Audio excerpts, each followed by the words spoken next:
Hey everyone, today we will discuss about the next topic in this chapter heredity and evolution. Previous video में हमने study किया था जो last topic हमारा था स्पेशिएशन के बारे में कि इवोल्यूशन के बाद क्या हुआ जब चेंजेस आए हमारे जनरेशन के अंदर first generation to another generation, तो उसकी वजह से जो स्पेशिएशन यानी कि जो स्पीसीज होते हैं हमारे वो किस तरीके से डिफरेंट अपने जनरेशन के साथ डिवाइड हो गए। तो फर्स्ट हमने पढ़ा था यहाँ पे स्पेशिएशन के बारे में।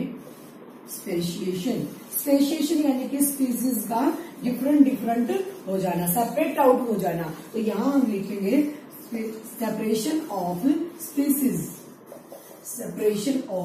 स्पीसीज और उनका क्या रीजन रहा है उन स्पीसीज का सेपरेट होने का, वो हम इसमें डिस्कस करेंगे।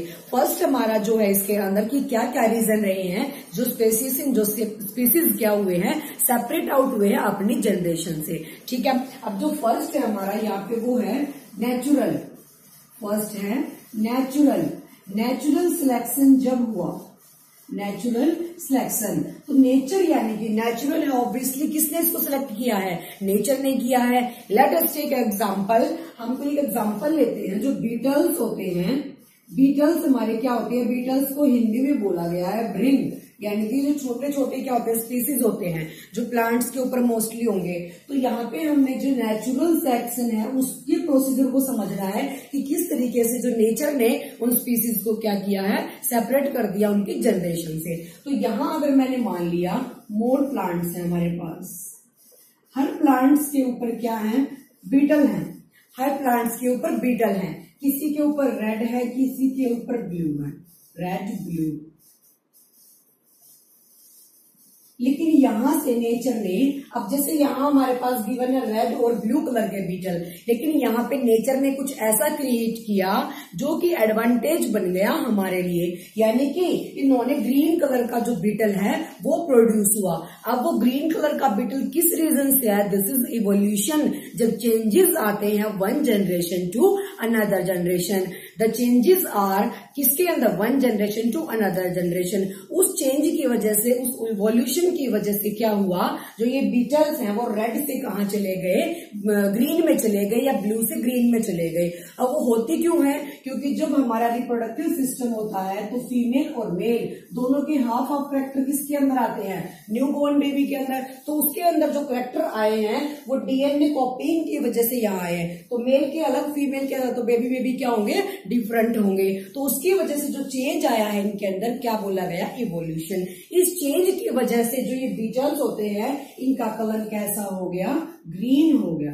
कैसा हो गया, ग्रीन। जब कलर ग्रीन हो गया इसका एडवांटेज हमें क्या मिला कि जब ये ग्रीन कलर का किसी लीव पे जाके, लीव भी किस कलर का, ग्रीन कलर का, किसी प्लांट के लीव पे जाके बैठ गया, यहाँ पे रेड कलर के भी थे और ये ग्रीन कलर का भी था।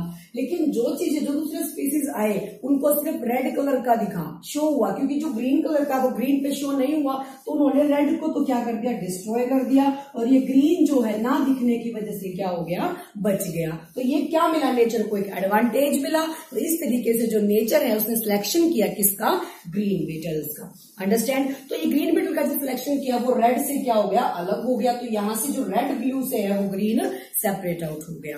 अंडरस्टैंड। ये था नेचुरल सिलेक्शन का। अब उसके बाद बारी आती है जियोग्राफिकल। नेक्स्ट हमारा आएगा इसके अंदर जियोग्राफिकल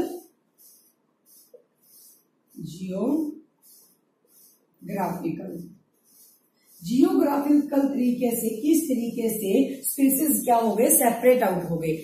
अब मान लिया हमारे पास कोई फॉरेस्ट है, यहाँ पे एक इस साइड हो गया कंप्लीट। क्या हुआ, कोई ड्रास्टिक चेंज आया, यानी कि किसी रीजन की वजह से, रिवर्स की वजह से या फिर कोई और रीजन ऐसा बना जिसकी वजह से जो ये फॉरेस्ट है टू पार्ट्स में डिवाइड हो गया। इन दोनों के बीच में मान लिया कोई एक रिवर ऐसी आ गई जिसकी वजह से दोनों क्या हो गए, दो पार्ट्स में डिवाइड हो गया कोई भी एक सिंगल फॉरेस्ट। तो इस साइड का पोर्शन अलग रह गया, इस साइड का सेपरेट। कोई भी स्पीसीज, इसके किसी स्पीसीज ने यहां नहीं मूव किया, इसके ने यहां नहीं मूव किया।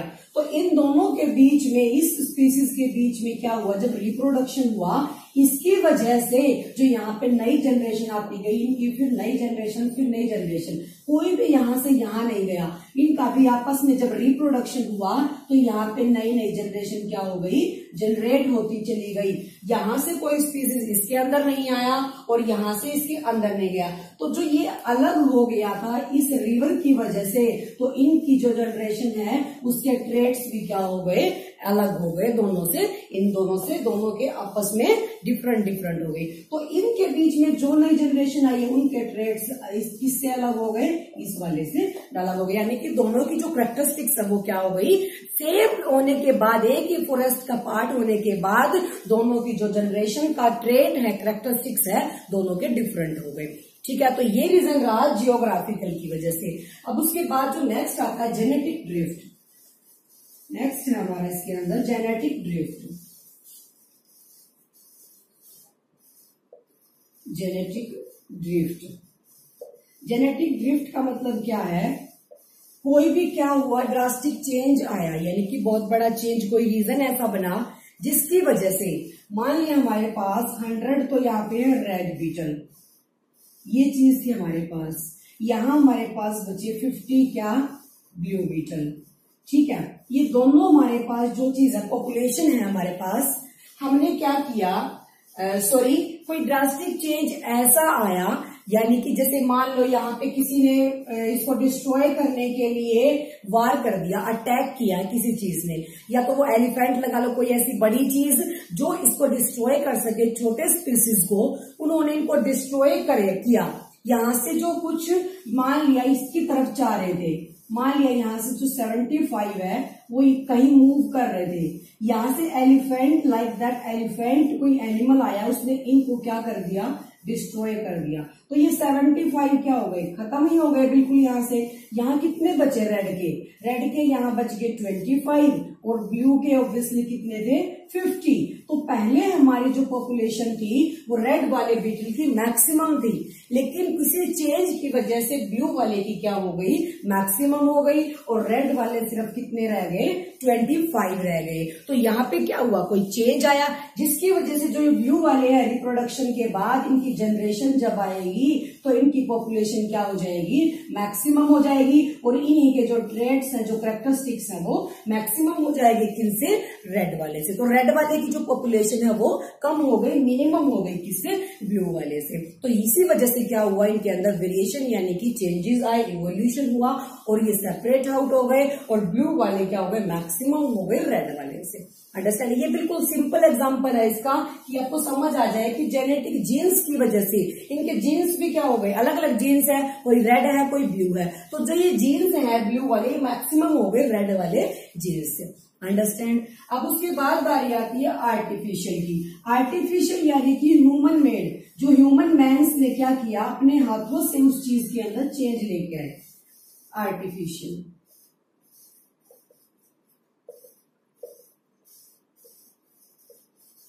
आर्टिफिशियल का मतलब होता है ह्यूमन मेड, कोई भी चीज जब होती है आर्टिफिशियल, जैसे सैटेलाइट के बारे में भी स्टडी किया है, जो ह्यूमन मेड्स होती है वो आर्टिफिशियल होती है। तो आर्टिफिशियल का मतलब बाय ह्यूमंस ने जब कोई चीज की है तो उसकी वजह से जब चेंज आया। मान लिया हमने यहाँ एक एग्जांपल ले लिया वाइल्ड कैबेज का, जो आपकी एनसीईआरटी में भी यही गिवन है, उसी के तरीके से देख लेते हैं। वाइल्ड कैबेज हमने लिया है, ये भी एक क्या है, जो कैबेज आपकी होती है, जो गोभी का फूल होता है, उसका जो शुरुआत जहां से हुई थी वहां से ह्यूमन मेड्स ने क्या किया, उसको चेंजेस लेके आए। ह्यूमन मेड्स ने इसको चेंज करके इसको क्या बता दिया, एक किसी को ब्रोकली, किसी को जो ग्रीन वाली कैबेज है उसके अंदर चेंज कर दिया, किसी ने इसको क्या कर दिया, फ्लावर में चेंज कर दिया, लेकिन है तो सारी किसकी, सिर्फ कैबेज की। तो इसी की जब जनरेशन चेंज होती चली गई, इसको क्या बोला गया, आर्टिफिशियल चेंज। यानी कि आर्टिफिशियल जब चेंजेस आए एक से लेके अदर, यानी कि हमारे पास सिर्फ ये चीज, उसने इनको अलग अलग नाम दे दिया, अलग अलग सेपरेट आउट कर दिया। डार्क ग्रीन कलर की जो होती है वो ब्रोकली बोला गया, लेकिन है तो वो कैबेज का ही पार्ट। उसको बाद जो दूसरी जो फ्लावर वाली गोभी होती है उसको नाम दे दिया एक अलग कैबेज जो बिल्कुल पैक्ड होती है, लेकिन सारे जो निकले कहाँ से है वो वाइल्ड कैबेज से निकले हैं। इनको बनाया किसने? ह्यूमंस ने। तो ये क्या बन गए? हमारे आर्टिफिशियल सिलेक्शन का रीजन बन गए। ठीक है, उसके बाद आता है एक इंपॉर्टेंट पॉइंट और एक्सीडेंटल। एक्सीडेंटल का मतलब क्या है? जब कोई चीज एकदम से हो जाए, हमें पता नहीं चले। एक्सीडेंटल यानी कि कोई भी चीज एकदम से क्या हो जाए, बिना कुछ किए चेंजेस उसके अंदर आ जाए और एक स्पीसीज डिस्ट्रॉय होकर दूसरे स्पीसीज की जो पॉपुलेशन है वो मैक्सिमम हो जाए, उसको बोला गया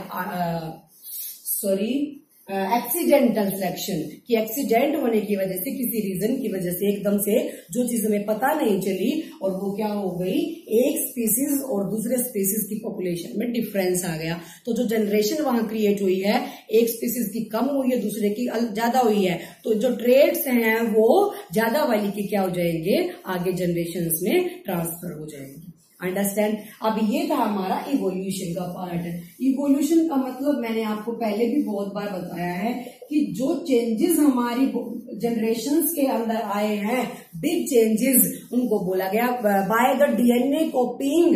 यानी कि टू पेरेंटल, जब हमारे पास कोई भी चीज यानी कि सेक्सुअल थी कोई भी चीज, यहां से first generation, second generation, third generation, जब इन जनरेशन के अंदर चेंजेस आते चले गए due to DNA copying error, तो उनको क्या बोला गया, इवोल्यूशन बोला गया। अब जैसे ह्यूमंस हैं, सबसे पहले ह्यूमंस तो इस अर्थ पे नहीं आए थे। सबसे पहले उनकी जो प्रजाति आई थी वो एक बंदर की तरह आई थी।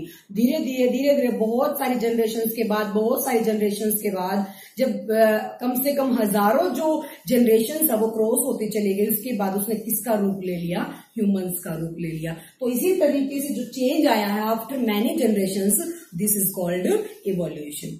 अंडरस्टैंड? अब उसके बाद एक इंपॉर्टेंट पॉइंट और रहता है हमारा सेक्स डिटरमिनेशन।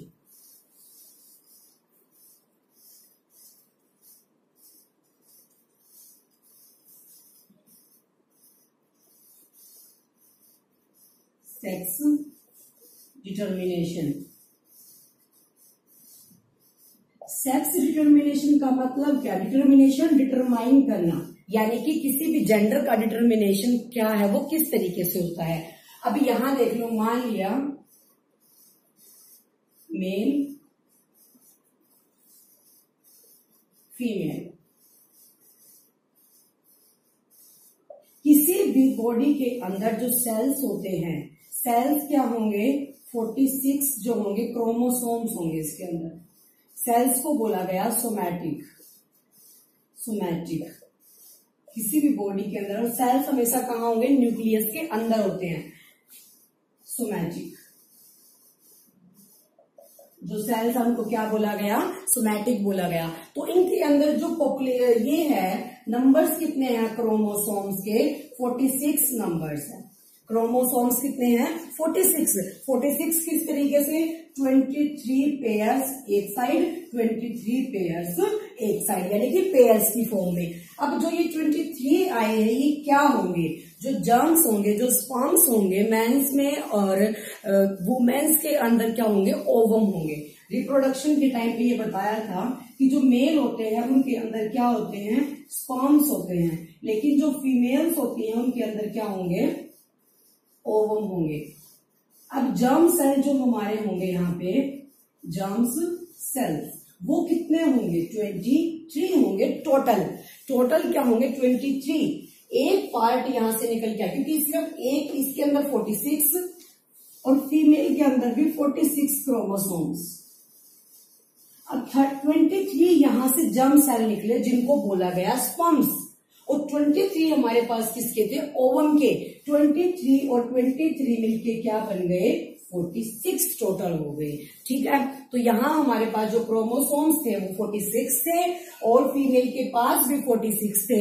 यहाँ से क्या हुआ, इसके जर्म सेल की जब बात करते हैं तो 23 यहाँ से जो जर्म्स निकले वो स्पर्म्स बन गए, और यहाँ से जो 23 ओवम के अंदर से ओवम था जो फीमेल के लिए, तो 23 और 23 का जो आफ्टर रिप्रोडक्शन यानी कि जो जायगोटे में बना वो क्या बना, 46 का बना। अब इसके अंदर बात आती है, जैसे 23 जो पेयर्स है हमारे पास, 23 का मतलब क्या है, 23 के अंदर जो 22 पेयर्स होंगे हमारे वो क्या होंगे, ऑटोसोम्स। ऑटोसोम्स। ऑटोसोम्स का मतलब क्या है, जो नेचुरल करैक्टर आइडेंटिफाई करते हैं। नेचुरल करैक्टर कौन से हमारे, जैसे हमारी हाइट हो गई, कलर हो गया, हेयर्स हो गए, लाइक दैट समथिंग, कुछ भी। तो जो 23 में से जो 22 पेयर्स होते हैं वो डिटरमाइन करते हैं हमारे अदर करैक्टर्स को। लेकिन जो 22 में से एक पेयर बच गया यहाँ पे, वो क्या करता है, डिटरमाइन करता है हमारे जेंडर को। तो यहां से जो 23 पेयर्स आपके पास हैं, 43 यहां से क्या निकला, 22 तो ऑटोसोम्स के, यहां से भी 22 ऑटोसोम्स के, यहां से एक पेयर निकला, यहां से एक पेयर निकला। इन्होंने क्या डिसाइड किया, जेंडर डिसाइड किया। अब वो हुआ किस तरीके से, जैसे XY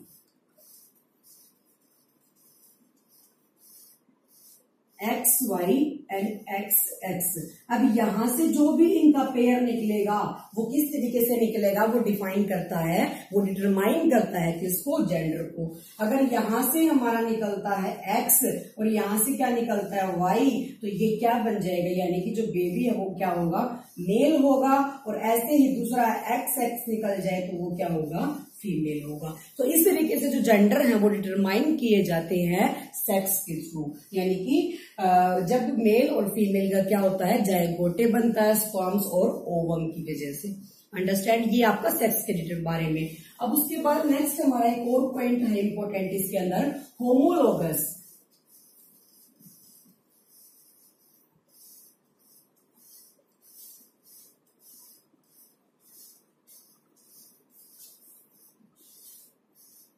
होमोलोगस, होमो का मतलब क्या है, होमो मीन्स ऑब्वियसली कोई चीज सेम।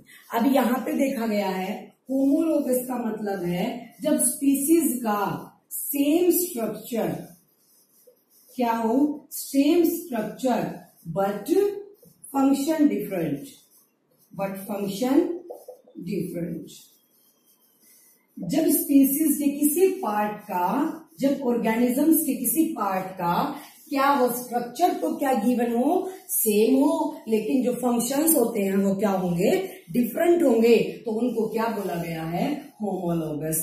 अब इसका कोई एग्जांपल ले लेते हैं, जैसे फोरलिम्स बोला गया है, फोरलिम्स बोला गया हमारे हाथों को या हमारे पैरों को। जैसे अब वेल का जो होगा और जो मैन का होगा उनको क्या लिया गया है, सेम स्ट्रक्चर का। जैसे ये ऐसे ऐसे समथिंग कुछ, तो इसको क्या लिया गया, वेल का भी ऐसे होता है और ह्यूमन मेड का भी ऐसे होता है, लेकिन दोनों का काम क्या है, डिफरेंट है। स्ट्रक्चर दोनों का सेम है, लेकिन जो फंक्शन जब अलग अलग होते हैं, डिफरेंट होते हैं, उनको होमोलोगस। अब इसका जो दूसरा पार्ट है उसके अंदर क्या होगा, जब क्या हो, same function and but different structure. अब ये जो एग्जांपल है इसके अंदर हम ले लेंगे विंग्स ऑफ बर्ड्स।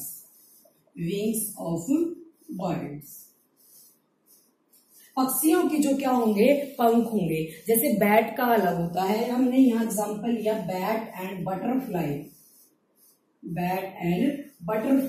बैट के अलग होते हैं विंग्स और बटरफ्लाई के अलग होते हैं। स्ट्रक्चर उनका क्या है, डिफरेंट है, बट फंक्शन तो उनका क्या, दोनों का उड़ने का ही काम है। तो फंक्शन उनके क्या हो गए, सेम हो गए, लेकिन स्ट्रक्चर क्या हो गए, डिफरेंट हो गए। तो ये दोनों पार्ट भी इंपॉर्टेंट है इसके अंदर। अब तक जो इवोल्यूशन के बारे में पढ़ा, अब उसके बाद एक नेक्स्ट और आता है लास्ट पॉइंट, ह्यूमन इवोल्यूशन, कि ह्यूमंस के अंदर कैसे क्या क्या चेंजेस आए। जो ह्यूमन बींग्स होते हैं वो हमारे जब अर्थ पे आए थे सबसे पहले अफ्रीका के अंदर आए थे। अफ्रीका के अंदर अब वहां से स्प्रेड आउट कैसे हुए, जैसे पहले टाइम में लोग अपने काम के लिए, अपने पेट के लिए जो अलग अलग जगह पे भटके थे, किसी ने रिवर्स को क्रॉस किया, किसी ने कुछ, तो इस तरीके से जो ह्यूमन मेल्स होते हैं उनकी जो प्रजातियां हैं वो क्या हो गई, स्प्रेड हो गई, और इस तरीके से जो ह्यूमंस उन्होंने जन्म लिया। अब एक और बात इवोल्यूशन की आती है कि जैसे प्लेनेरिया होता था, प्लेनेरिया क्या है, सबसे पहले जो चीज थी जिसको दिखाई देता वो सिर्फ सेंस के थ्रू ही देखता था। जो लाइट है उसकी वो सेंस के थ्रू उसको शो होती थी, वो एक सेंस ले सकता था कि यहाँ पे कोई भी लाइट है। लेकिन धीरे धीरे जब बहुत सारी जनरेशंस आती चली गई, क्या हो गया, जो हमारी आंखें हैं वो बिल्कुल खुलने लगी, यानी कि ओपन होने लगी। लेकिन प्लेनेरिया के साथ तो ऐसा नहीं था। लेकिन जो अब बहुत सारी जनरेशन क्रॉस हुई, धीरे धीरे उस तरीके से इनके अंदर क्या हो गए, चेंजेस आने शुरू हो गए। तो कुछ चीजें जो पहले नहीं थी, आफ्टर सम जनरेशन वो चीजें डेवलप होती चली गई। इसी तरीके से जो ह्यूमंस है वो भी डेवलप होते चले गए। जो पहले आदि मानव जैसी चीजें थी वो क्या हो गई, आज के टाइम में एक हेल्दी ह्यूमंस के अंदर कन्वर्ट हो गई है। ये क्या बोला गया, इसको इवोल्यूशन बोला गया। और जो इवोल्यूशन यानी कि जो चेंजेस आए हैं वो किस रीजन से आए हैं, डीएनए कॉपी यानी कि मेल और फीमेल के अंदर जब रिप्रोडक्शन हुआ तो उसकी वजह से क्या हो गया, जब नया डीएनए कॉपिंग रेडी हुआ उसके अंदर कोई एरर आया, क्योंकि दोनों के अंदर जो ट्रेट्स है, जो कैरेक्टरिस्टिक्स है वो डिफरेंट है। वो डिफरेंट कैरेक्टरिस्टिक्स जब मिलके जायगोटे बनाया उन्होंने, वहां पे क्या हुआ, चेंजेस आए, उसकी वजह से इवोल्यूशन यानी कि वेरिएशन बना। अब कहीं ना कहीं ये वेरिएशन भी एक हमारी एडवांटेज है, जो मैंने आपको बताया था कि कुछ ऐसी चीजें होती हैं जो इन्वायरमेंट में टेम्परेचर के अकॉर्डिंग एग्जिस्ट नहीं करती, उनकी जनरेशन भी अगर सेम हो जाएगी तो वो भी एग्जिस्ट नहीं कर पाएगी। तो अगर उनकी जनरेशन के अंदर कोई चेंजेस आ जाते हैं तो उनकी जो लाइफ है वो सिक्योर हो जाती है। तो जो वेरिएशन है वो भी अपने आप में क्या है, एडवांटेज है। Understand, your chapter is completed. Thank you for watching.